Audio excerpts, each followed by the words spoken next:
The Council's music arrogance, the Galactic Senate chamber hung suspended.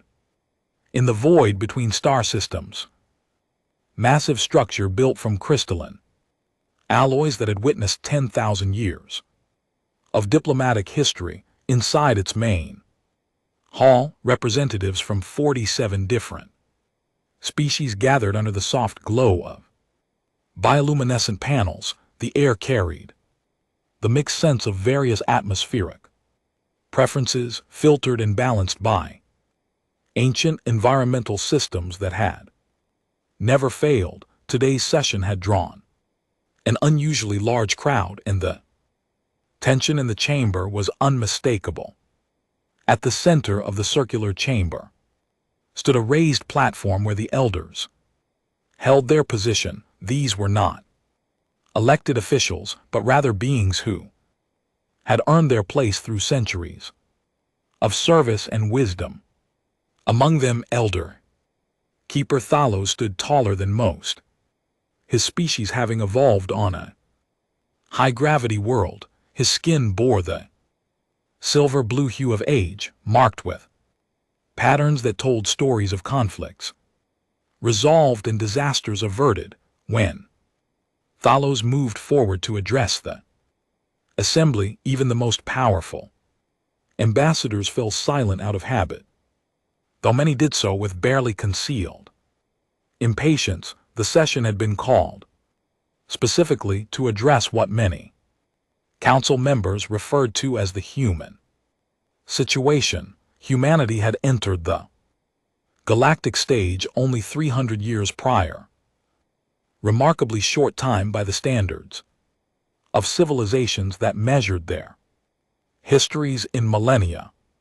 In those 3 centuries, humans had spread across dozens of systems, established trade relationships, and demonstrated technological advancement that many found unsettling. They were loud, emotional, and prone to internal disagreements that often spilled into public view. To the established powers of the galaxy, humanity seemed chaotic and potentially dangerous, not because of their strength but because of their unpredictability.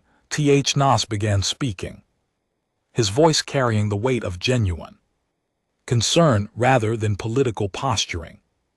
He explained that he had studied humanity carefully, reviewing their history from the archives they had willingly shared with the galactic community. What he found troubled him deeply. Humans, he noted, had a pattern of behavior that repeated itself across their entire evolutionary timeline. They were capable of remarkable cooperation when faced with existential threats, but they were also capable of devastating response when they believed they had been fundamentally wronged. The elder emphasized that humanity's internal conflicts should not be mistaken for weakness or inability to unite. Throughout their history, humans had repeatedly demonstrated that external threats dissolve their internal divisions with alarming speed. Chamber listened, but skepticism was evident on many faces. Ambassador Kerwin of the Corinthian Empire was the first to respond.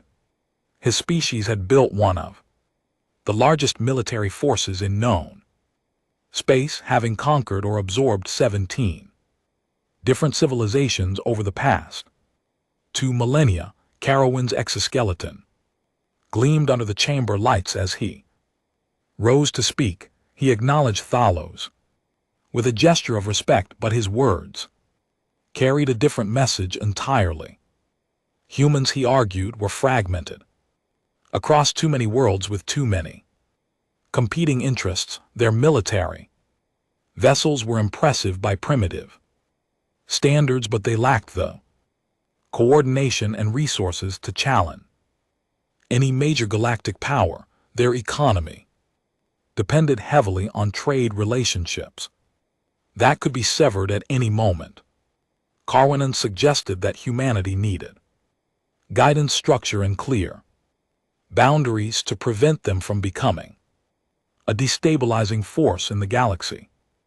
Other voices joined the discussion, and the consensus quickly formed along predictable lines. The Dean Coalition wanted to limit human expansion into disputed territories. The Volter Collective sought to impose technology restrictions to prevent humans from developing certain classes of weapons. The merchant guilds wanted regulated trade routes that would force humanity to operate through established channels, ensuring that their economic growth benefited the existing power structures. Each proposal was framed as being in everyone's best interest, including humanity's own good, but the underlying message was clear. Humanity needed to be controlled before they became a problem. Throughout these discussions, Commander Elena Voss sat in the human delegation area saying nothing. She was younger than most senior diplomats in the chamber, having risen through military ranks before transitioning to diplomatic service. Her dark hair was pulled back in a simple style, and her uniform bore no decorations beyond her rank insignia. Unlike many representatives who gestured dramatically or delivered impassioned speeches, Voss simply listened. She made notes on a data pad occasionally, but mostly she observed the other delegates with calm attention. Some interpreted her silence as acknowledgement of humanity's inferior position. Others found it unnerving, though they could not articulate why. Elder Keeper Thalos made one final attempt to convey his warning. He spoke of patterns he had seen before in galactic history, of civilizations that had underestimated opponents because they seemed disorganized or emotional. He reminded the chamber that humanity had survived multiple near-extinction events on their home world, wars that had consumed entire continents, and resource crises that would have ended less adaptable species. They had not survived these trials by being weak or easily intimidated. Humans, Thalos stated, clearly possessed something that made them particularly dangerous when threatened. They had an extraordinary capacity for sacrifice, an ability to endure suffering in pursuit of goals they deemed worthy, and a tendency to respond to aggression with overwhelming force once they decided that peaceful options had been exhausted. The chamber dismissed his words politely but firmly. A vote was called on the proposed restrictions to human expansion and development. The measure passed with overwhelming support.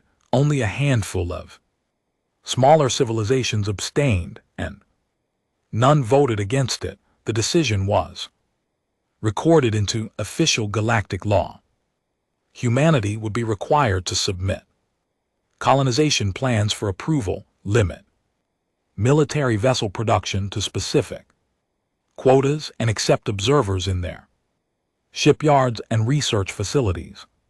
The restrictions would be enforced through economic pressure, initially with military intervention authorized if humanity refused to comply. Commander Voss stood when the vote concluded. She requested permission to address the chamber, which was granted as a courtesy. Her statement was brief and delivered without emotion. She thanked the council for their time and noted that humanity would review the new restrictions carefully. She made no promises of compliance or threats of resistance. She simply stated that Earth and its colonies would respond appropriately. After proper deliberation, then she gathered her materials and left the chamber, her small delegation following in silence. As the session concluded and delegates began to depart, many congratulated each other on handling the human situation decisively. The Corinthian ambassadors spoke confidently about maintaining galactic stability. Trade representatives discussed new opportunities that would emerge once human expansion was properly channeled.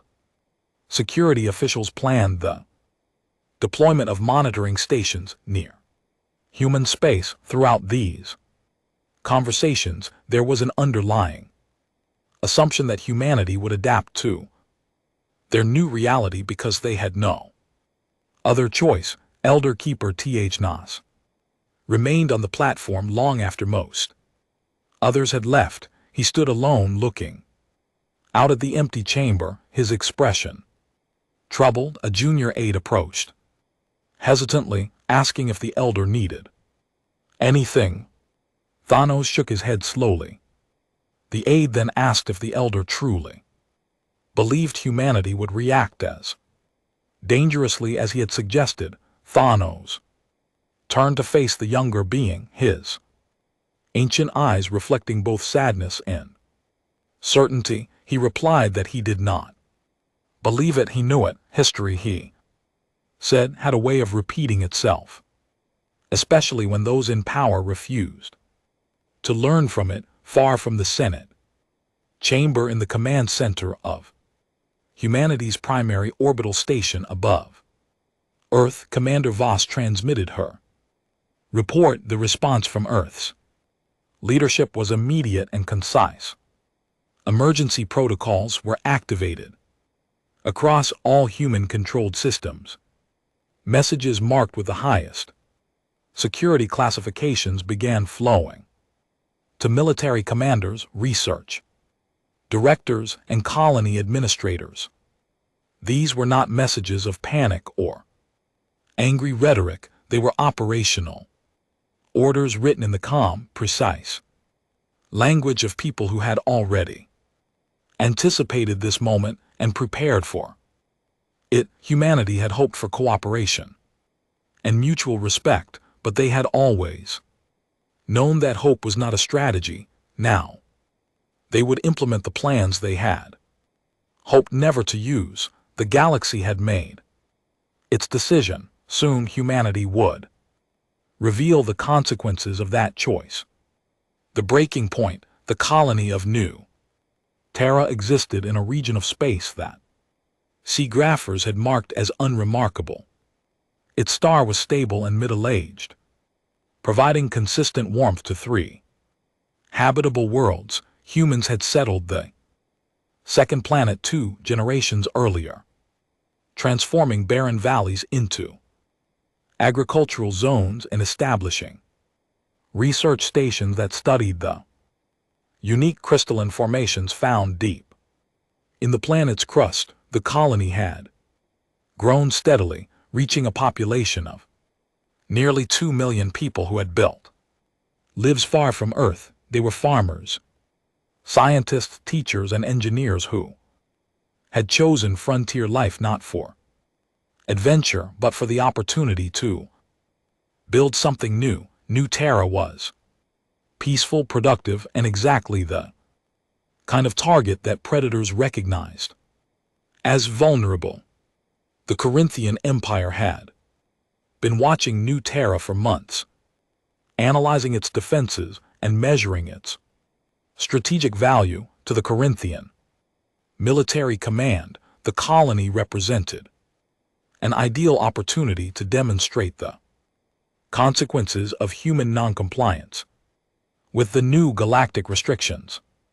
Their intelligence reports indicated that New Terra's orbital defenses consisted of outdated platforms and a handful of patrol craft. The colony's militia was composed primarily of civilians with basic training. Most importantly, New Terra was located far enough from major human population centers that any response would take weeks to arrive. The Corinthians calculated that a swift, decisive strike would send an unmistakable message to humanity while presenting the galactic community with an accomplished fact that could be justified as necessary. Enforcement. The Corinthian battle group entered the new terror system without warning or declaration. 15 warships emerged from faster-than-light travel at the system's edge, their formation precise and purposeful. The lead vessel, commanded by War Principal Thexer, immediately broadcast on all frequencies. The message was simple and delivered with the confidence of overwhelming force. New terror was in violation of approved colonization parameters. The human presence in this system had been deemed unauthorized by galactic authority. All human personnel were ordered to evacuate immediately or face forceful removal. The colonists had 12 hours to comply on the surface of New Terra. The broadcast triggered immediate chaos. Colonial Governor Marcus Webb convened an emergency council, but the options available were desperately limited. The colony's evacuation procedures had never been designed for complete planetary abandonment, and 12 hours was nowhere near sufficient time to evacuate 2 million people, even if they had somewhere to go. The few transport ships available could carry perhaps 50,000 individuals, and those would be primarily children and elderly. Governor Webb attempted to negotiate, broadcasting requests for more time and offering to discuss the Corinthian concerns through proper diplomatic channels. His messages went unanswered. The 12-hour deadline expired with most of New Terrorist population still on the surface. War Principal Thexer ordered the bombardment to commence precisely on schedule. Corinthian doctrine emphasized overwhelming force applied swiftly to break enemy morale and capability. The warships began with orbital strikes, targeting communication arrays, power generation facilities, and spaceport infrastructure. The strikes were not surgical in nature. Corinthian weapons were designed for maximum effect against hardened military installations and, when used against civilian structures, the results were catastrophic. The main spaceport vanished in a flash of superheated plasma. The central communications tower collapsed across 3 city blocks. The primary fusion plant exploded, taking an entire industrial district with it. Governor Webb broadcast one final message before the communication grid failed completely. His voice was steady despite the explosions audible in the background. He stated that New Terra was a civilian colony with no military value, that most of the population consisted of families who had never been involved in any political decisions, and that the attack constituted a war crime under every legal framework humanity recognized. He requested that the Corinthians cease fire and allow humanitarian evacuation. He reminded them that history would judge their actions. Then the transmission cut to static as the government complex took a direct hit. The bombardment continued for 6 hours. Corinthian targeting systems designed to eliminate bunkers and fortifications tore through residential zones with equal efficiency. Hospitals filled beyond capacity and then were destroyed themselves. Emergency shelters collapsed under repeated strikes. Fire consumed entire neighborhoods as water systems failed. People died in numbers that defied comprehension, not because they had fought back, but simply because they existed in the wrong place when power decided to make a point. By the time War Principal Thexer ordered the ceasefire, New Terra had been transformed from a thriving colony into a burning Graveyard, the Corinthian battle group, withdrew to the system's edge and established a blockade. Thader transmitted a report to his superiors, describing the operation as successful. Resistance had been negligible and military response had been non-existent. He recommended similar actions against other non-compliant human colonies, confident that humanity would accept galactic authority once they understood the consequences of defiance. His report was distributed throughout Corinthian command networks and shared with allied governments as an example of decisive leadership. The first distress signal from New Terra reached human space 8 hours after the attack began. It was fragmentary and weak, transmitted by a surviving emergency beacon that had somehow remained functional. The message contained no detailed information, just automated status codes indicating massive casualties and requesting immediate assistance. The signal was picked up by a human merchant vessel 3 light-years away, and within minutes it had been relayed to every human military installation and government center across dozens of systems on Earth in a secure facility buried beneath the mountains of what had once been called the Rocky Mountain region. The Human Defense Coordination Council received the confirmed reports. The room was designed for exactly this type of crisis, with real-time data feeds from across human space and direct communication links to every fleet commander and colony administrator. The council members sat in silence as the casualty estimates were updated, watching numbers climb into the hundreds of thousands with no sign of stopping. Satellite imagery from New Terra, transmitted before the orbital network was destroyed, showed cities that no longer existed. Records indicated that approximately 1.7 million people had been on the surface when the bombardment began. Fleet Admiral Sarah Chin was the ranking military officer present. She had served in the Human Defense Forces for 40 years, rising through ranks during the peaceful expansion period, when humanity's greatest challenges had been piracy suppression and disaster relief. She had trained for war but had hoped never to see it. Now she looked at the images from New Terra and felt something cold settle into her chest. It was not rage, though rage existed somewhere beneath the surface. It was the terrible clarity that came from understanding that a line had been irrevocably crossed. She turned to the civilian leadership and asked for authorization to implement protocol. Valkyrie, the request was purely formal.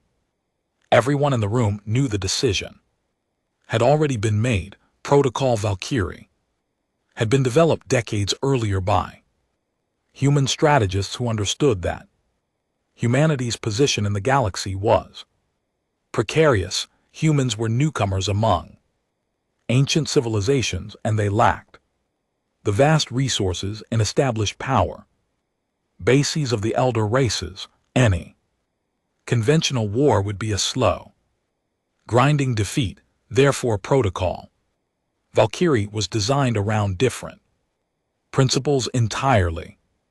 It emphasized speed, surprise, and the kind of asymmetric warfare that humanity had perfected during their own violent history. The protocol had been updated continuously, refined with each new technological development, and kept completely secret from the galactic community. Now it would be activated for the first time, and the galaxy was about to discover that humanity's apparent military weakness had been carefully constructed misdirection.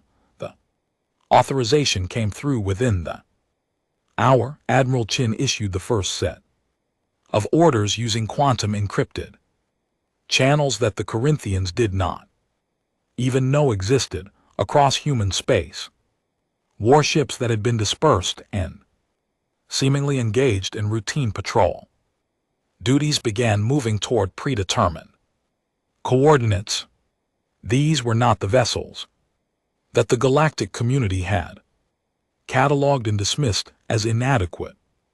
These were ships that had been built in secret in shipyards hidden within asteroid fields and gas giant atmospheres, constructed using techniques that humanity had deliberately kept classified. They carried weapon systems that had never been demonstrated publicly, powered by reactors that operated on principles most galactic civilizations had never successfully developed. Captain James Rivera commanded one of these vessels, the Retribution, a heavy strike cruiser that officially did not exist. He received his orders while his ship was stationed in the outer edges of the Sol system, ostensibly running drive calibration tests. The message was brief and contained coordinates, targets, and a single word of authorization. Rivera read it twice, then sealed it in his personal files with the highest security classification. He addressed his crew over the internal communication system, his voice carrying none of the emotion he felt. He told them that they had been activated for combat operations, that their target was the Corinthian fleet responsible for New Terra, and that they would be operating under full combat protocols from this moment forward. He did not need to explain what that meant. Every member of his crew had volunteered for this assignment, knowing that if they were ever activated, it would be because something terrible had happened. They had trained for years, hoping never to use that training. Now they would discover if their preparation had been sufficient. The Retribution's drives came online with a different signature than standard human vessels. The ship accelerated at rates that would have crushed occupants if not for the inertial dampening systems that humanity had quietly perfected. Within hours, Rivera's ship had joined with 7 others, forming a strike group that moved through space like a dark blade. They did not broadcast their positions. They did not follow standard navigation routes. They traveled through regions of space that most civilizations avoided due to gravitational anomalies and radiation hazards, regions that humanity had learned to navigate through sheer stubbornness and advanced sensor systems throughout human space. Similar movements were occurring. Fleet elements that the galactic community had tracked and dismissed were revealing themselves to be decoys or outdated vessels, maintained purely for show. The real human military, the one that had been built in secret over decades of apparent peaceful expansion, was mobilizing with efficiency that spoke of extensive planning and preparation. Supply depots that had been cataloged as commercial warehouses open to reveal military-grade ammunition and replacement parts. Research stations that had been publishing papers on theoretical physics suddenly went dark, their personnel reassigned to classified facilities. The transformation happened with minimal communication and maximum speed, coordinated by plans that had been refined until every participant knew their role without requiring detailed instructions. The Galactic Senate received reports of unusual human fleet movements within 2 days of the new terror attack. Initial analysis suggested humanity was consolidating defenses around core worlds, exactly the response that Corinthian strategists had predicted, several Senate members expressed satisfaction that humans were accepting their limited position in the galactic order, a few voices primarily from smaller civilizations that had maintained friendly relations with humanity urged caution and called for investigation into what had actually happened at New Terra. Their concerns were noted and then effectively ignored by the major powers who had voted for human restrictions. Elder Keeper Thalos heard the reports in his private chambers far from the Senate floor. He reviewed the confirmed casualty figures from New Terra and felt the weight of centuries pressing down on him. He had warned them. He had used every argument, every historical example, every tool of persuasion developed over a lifetime of diplomacy. They had dismissed him politely and proceeded anyway. Now human blood had been spilled in quantities that could not be ignored or rationalized away. Thanos accessed his personal archives and began composing a message that he knew would likely be his last official act. He addressed it to the Senate leadership, to military commanders across the galaxy, and to anyone who might still have the wisdom to understand. The message contained a single prediction supported by detailed historical analysis. Humanity would respond, and that response would not be what the galaxy expected. The time for warnings had passed. Now would come the demonstration that those warnings had been desperately serious. Across the vast darkness of space, human ships continued their approach toward Corinthian territory. Crews ran final weapons checks and reviewed tactical plans. Engineers monitored systems that represented the absolute cutting edge of human capability. Marines prepared boarding equipment and practiced maneuvers they had drilled 1,000 times. In the command centers, officers studied their targets with the cold precision of people who had accepted what they were about to do. There would be no mercy shown to those who had shown none. There would be no hesitation or doubt. Humanity had spent centuries learning hard lessons about the cost of weakness and the necessity of strength. New Terror would not be forgotten, and those responsible would learn why the elders had begged the galaxy not to provoke humanity. The time for talk had ended. Now came the reckoning.